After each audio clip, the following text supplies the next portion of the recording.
unipkaaqutiarsigikpin taalaqanilaqannasuk unipkaaqtuaq qaaviuraqama niviaqsiaqarualugguuq iñuuniaqaniqsuq angayoqaagamani sumitaimma niviaqsiaqarualuk anguniallatuneqsaq aasiisuraqallavluni supayaanik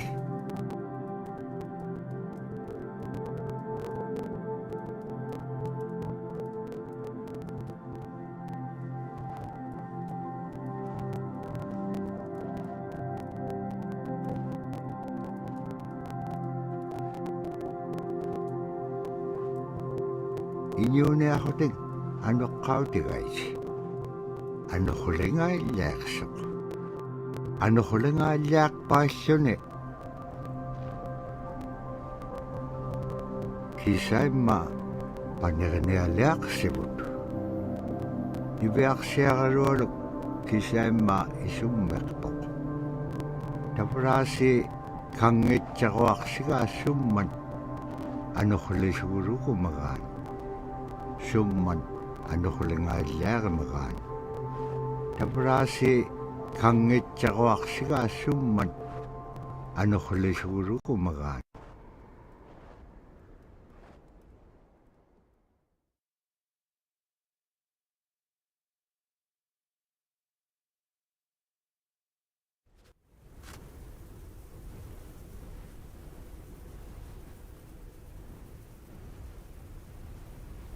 anuqquliqpaalluni suniuraqanaitsoqunni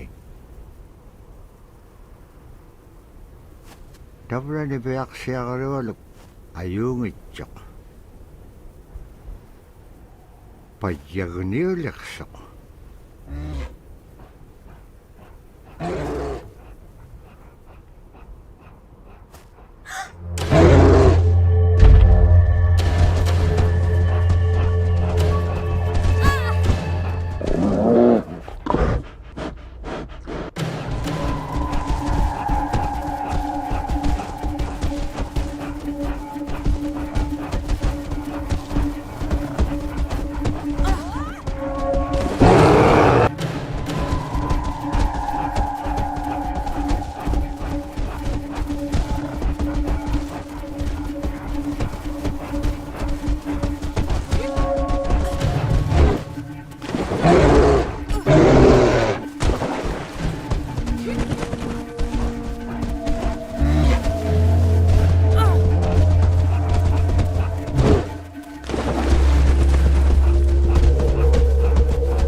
tuqutaawayaqtoq kisimriumi arraannapqangapiaqtoq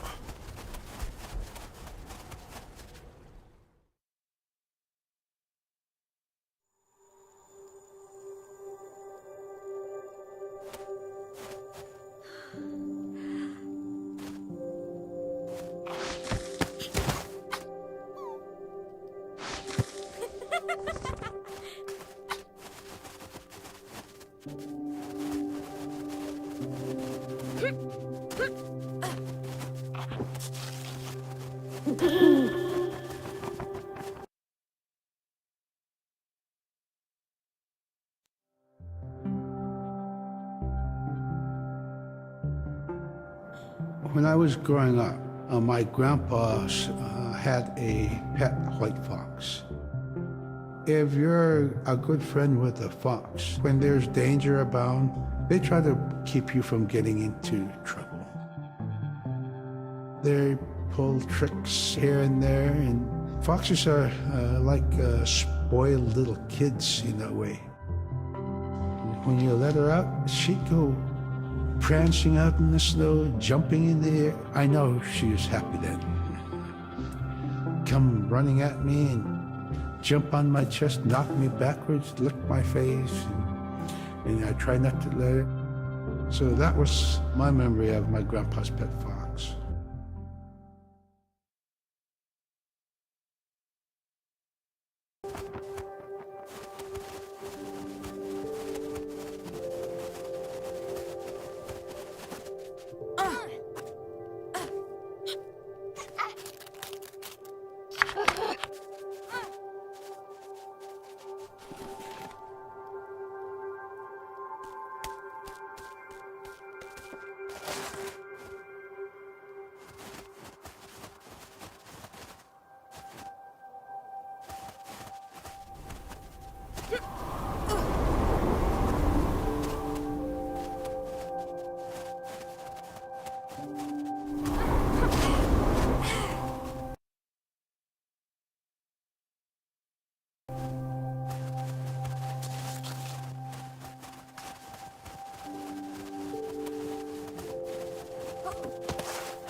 Caribou it provided for us in many ways. Our clothing in those days was made of all caribou skin.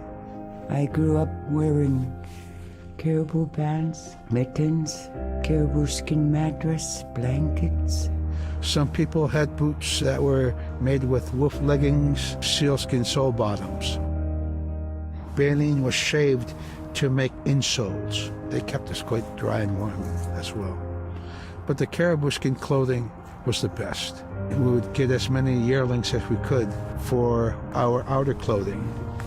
And for a heavy winter, we would get caribou in February or March because the hair was the longest and the skin was the thickest, and we would use those for our winter gear.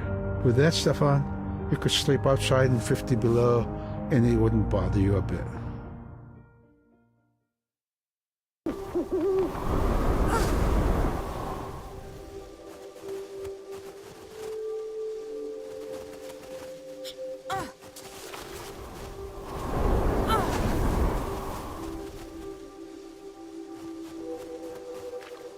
Ивиарсиагалуалук кангерсингалоқ супаяат икайортеқаранавилугит аллау ивиарсиагалуалук кангерсингалоқ супаяат икайортеқаранавилугит аллаулуна таамна териганниақ сивунерсипкангага ивиарсиагалуалук qanutun peqpaqanaqtilaangit tamatkua ikayoqtauruat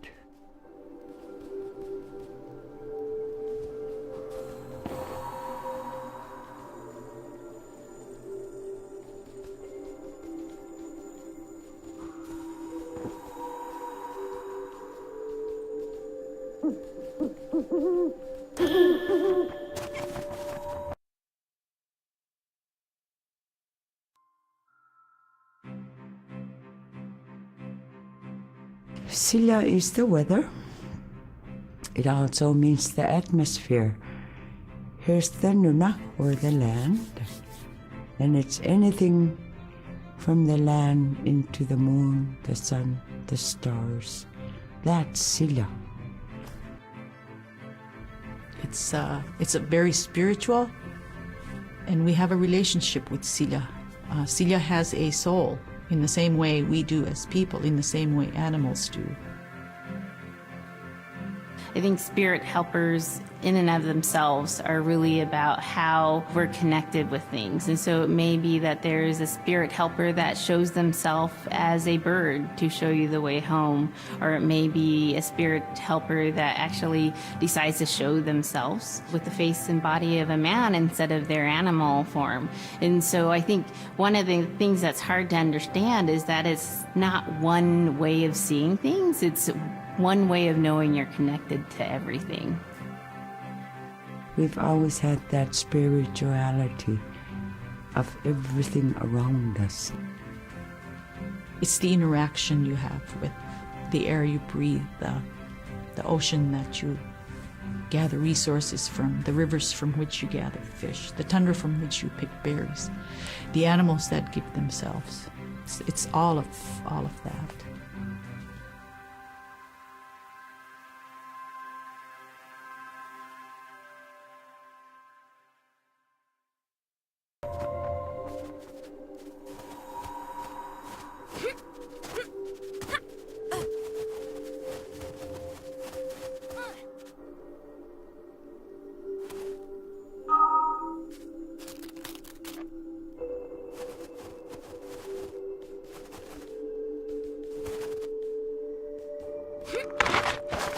Diviaqsiaqalualuгulu teriganniaqalu ikayuuti piaqtuk.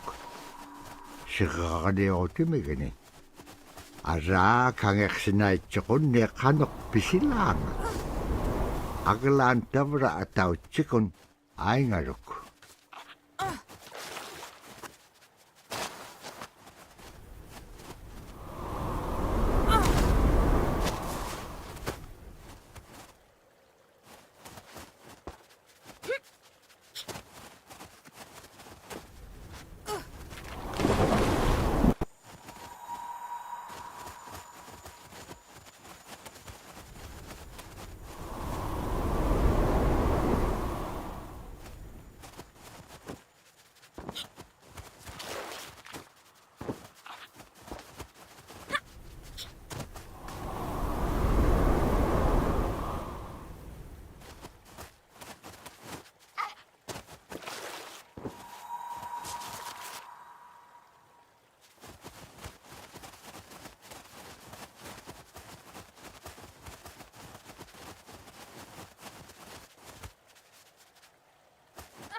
In the winter, when we were traveling, we didn't build sod houses, we built snow houses.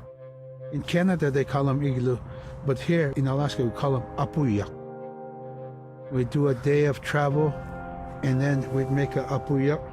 The next day, my father would set traps, spend the day there, rest the dogs, give them something to eat, and then the following day, we continued to the next place. We'd go to my dad's sister, who had a house at Dubai. They had a small sod house over there. We didn't have to do anything. We just visit with them, and my dad and my sister were glad to see each other, and they'd talk away while us kids played outside or go to sleep.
Iviaksiaqaruallu tikitka aqaimaarvini.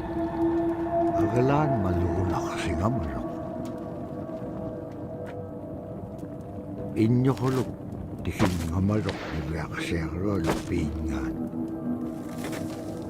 Ivaqaleqsimaloq sumittaimma. Nikatjakkumañainniqsuq. Pakitqaangaarnagu ivaqtani. Nunaaqqiq ikiwaqtuaqaniqsuq. Iñungi toquttaqtauganiqsit.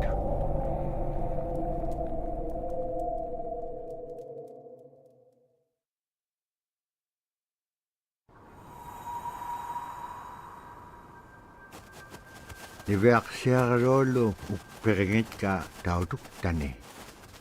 Tautugunaqtuaq sunapayaaq siquminganiqsuq.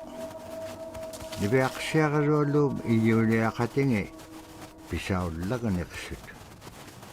Qanaquimña anuqulaqpallqiñam tainnaqumiñaitka.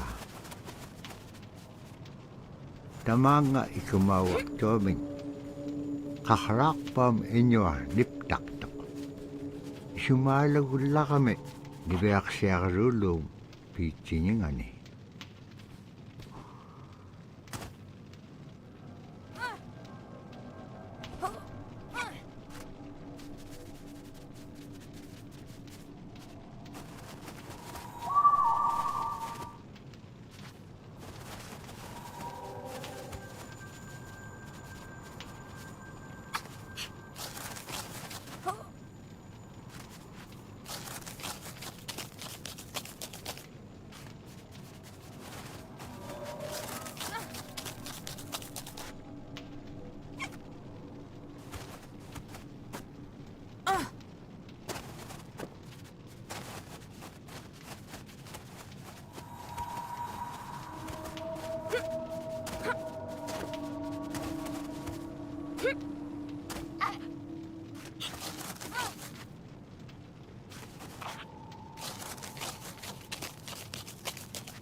Haikuin tuting uqallaktoq iñugungaruaq uppik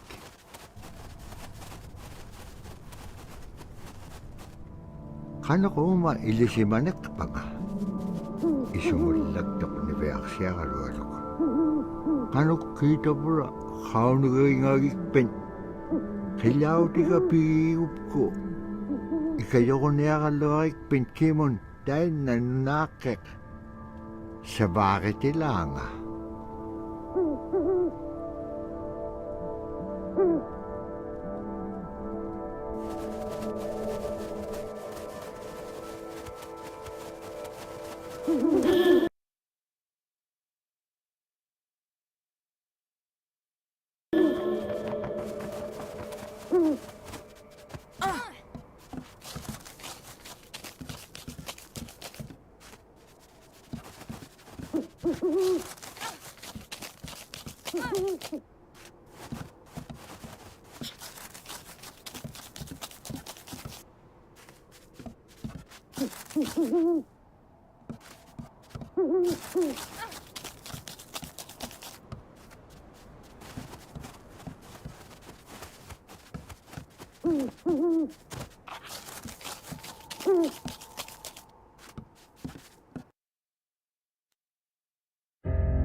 Drum is something that's common to all cultures in Alaska.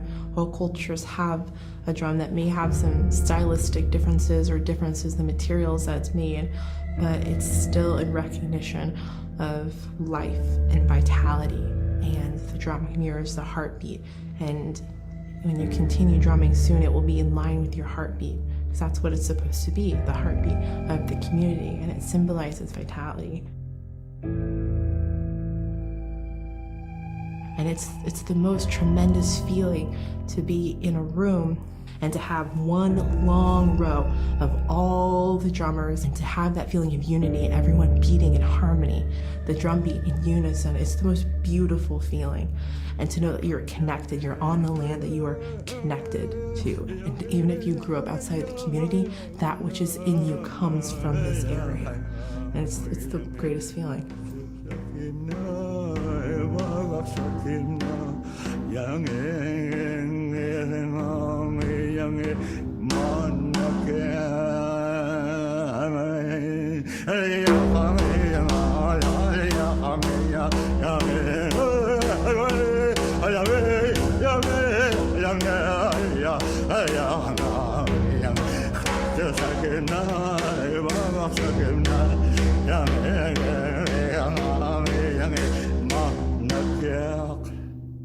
Man, I went at it and look what happens.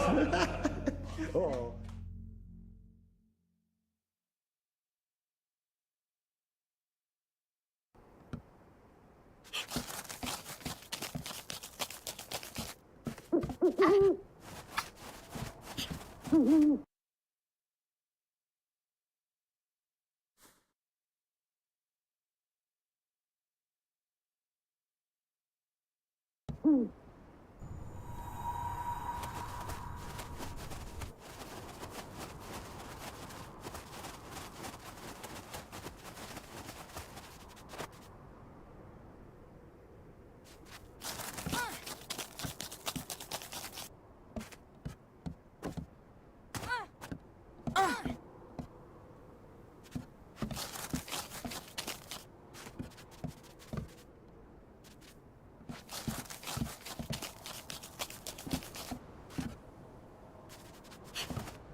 Kaya rarak tuat di biang siang rolo.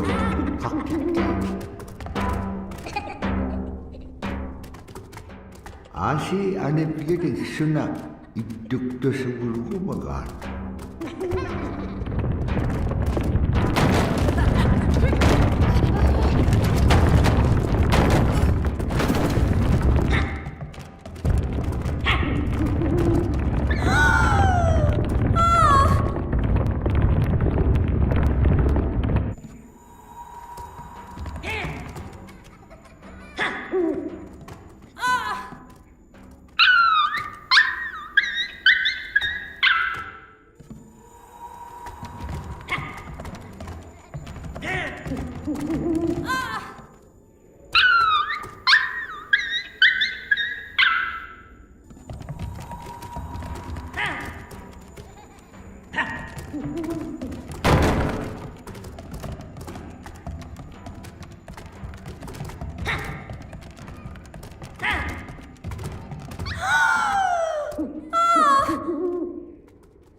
Ibak siya rolo sa bato ko may akalawit imanyawrat pakit ka upyo kayaw di nga.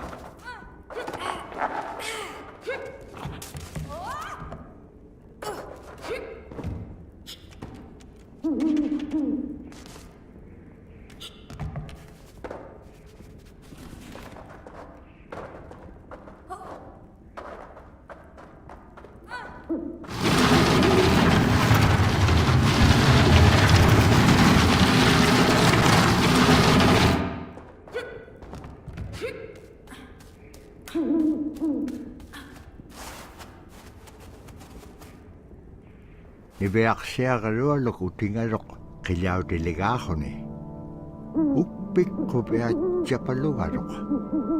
Asi tabura pibi takiliw di pia lagaga. Ibak siya rolo. Dahil nako ni ay chudi kirakangarok.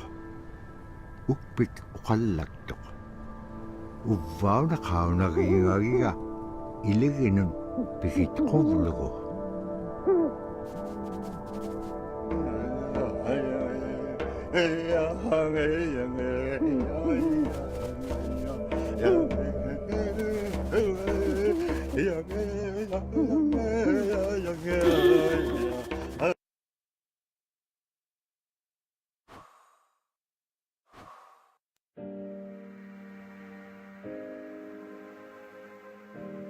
The bola is what we call kilamitan.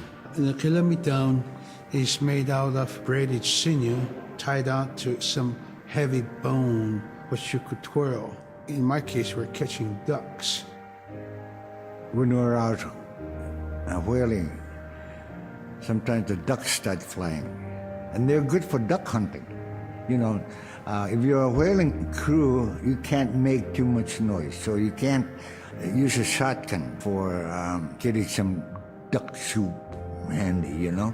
So bola was a really handy weapon to use for catching ducks. You know, the ducks fly in, you throw it up and tangles up the bird, and down they go.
Dobra tayo na igilehotik.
Sila taanid nunaakkingata innyuhulukkassuaak.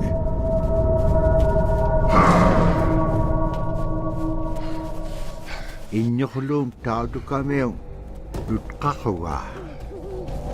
Agalaanniviaqsiaqalualuk saperinaqsimaluk.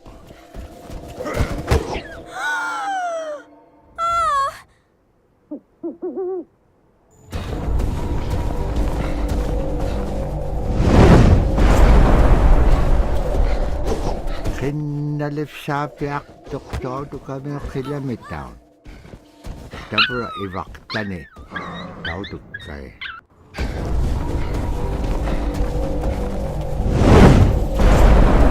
Qinnalifsaapiaq toqtautukamiuq qilamitaun. Tabra ivaqtani tautukkai.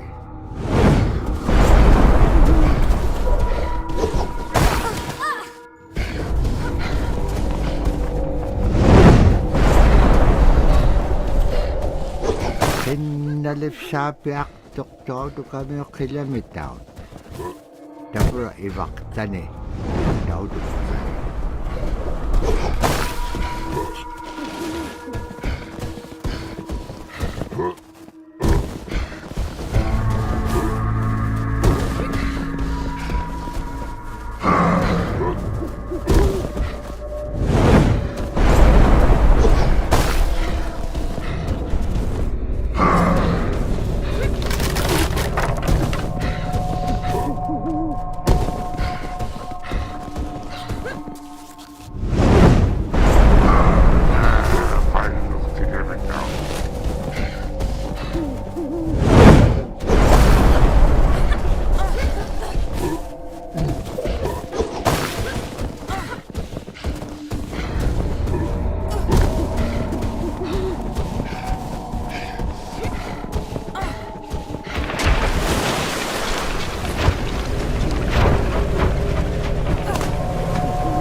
Annapqaallikkaluaqtuk agalaan igilauningak siqqaqanaqsisiinnyaqtuq.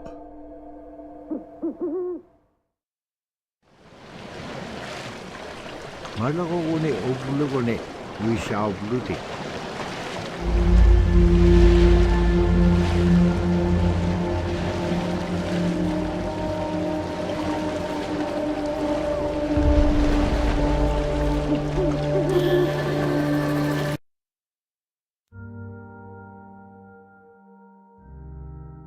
The scaredest I've ever been, I was 12 years old. We floated out on a piece of ice while we were duck hunting. It was a bluebird day, just clear blue skies. And there was 3 of us, myself, my brother, and my dad. Next thing you know, we see this dark shadow on the ice. We look and it goes behind us. So we all jumped up, startled, and my dad, he started running. We got back to the ridge there. The ice had fractured, cracked, and broke off, and we were floating away. We were drifting. It was close enough to where my dad would have made it. He stopped and he thought about throwing us across, and if one of us was on the other side, we would be split up. So he stopped, and he just so happened to have a cell phone on him. 911 didn't pick up. That's the worst feeling in the world right there. 911 did not pick up. So he left a message because they record their calls. Once he had relayed that information, his cell phone died. That was the scariest moment I've ever had in my life. We were floating away and I thought we were left for dead.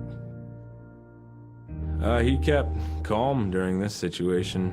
He's bringing out everything positive in this case. You know, I'm crying, my brother's freaking out. It went from clear blue to dense fog. Within a couple hours, we heard the chopper flying around, so they must have gotten our message. We thought we were saved, and then the chopper sound went away. So we lit some of the sled on fire. It's plastic. We thought black smoke in the fog would create some kind of marker. Chopper pilot had mentioned when we got rescued, you could see a glow in the fog, and he slowed down there, and sure enough, as soon as he slowed down, we got within visual. That was definitely the scariest moment of my life, was floating away and not knowing what the outcome was going to be.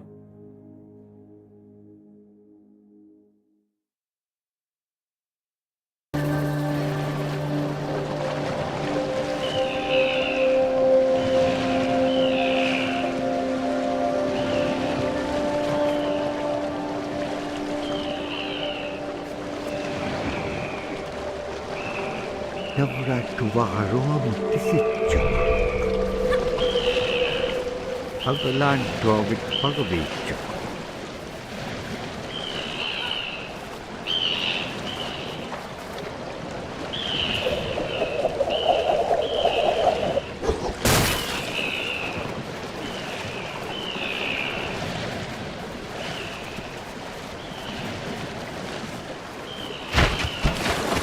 Siku nalunak to kanok ibilagay niya stilanga.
Pisaso ko may akalugon na nok, anak ko ba? Pinapita ka ba ito? Kami na nok, lipat jalay ito.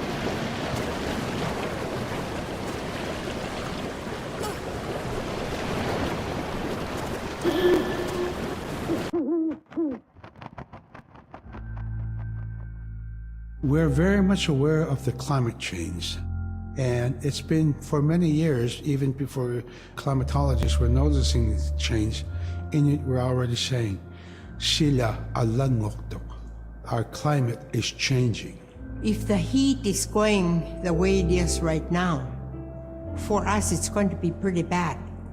Different birds are coming, and they're coming earlier, and sometimes rain is more than what we want, because when there's more rain, we know it's going to melt the permafrost. In my time as a young whaler, when I was 9 years old, we're hunting from ice that was about 25 feet thick. And there's giant icebergs already floating, coming by. That was the first signs of a changing climate. Ice that never broke before was now moving. Now, here it is 50 years later, we're hunting whale from ice that's 18 inches thick. There's no more thick ice. It's creating a malfunction in our whaling season is what it is. Actually more than that, all seasons in general. I think we are more scientists than more people will realize. We have more knowledge of those things than people will ever know.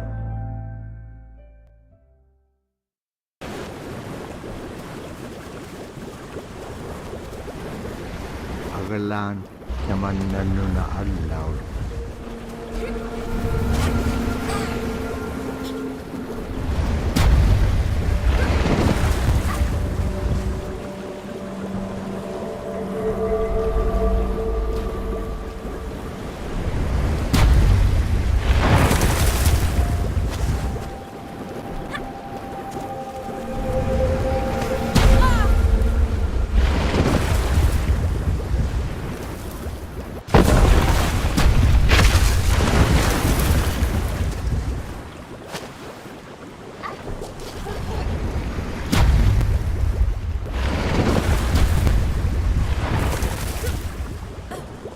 Duktan lanik sok, kano pa yaman.